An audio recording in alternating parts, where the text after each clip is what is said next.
Police say the truck may have hit the tree about 10:20 a.m. on Wanneroo Road, near the intersection of Bernard Road North, in Karabuta.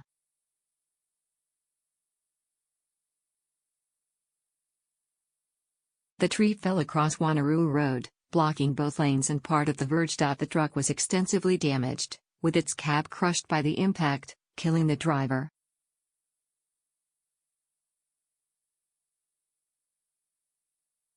Main Roads has closed Wanneroo Road between Yanchep Beach Road and Piccadilly Road.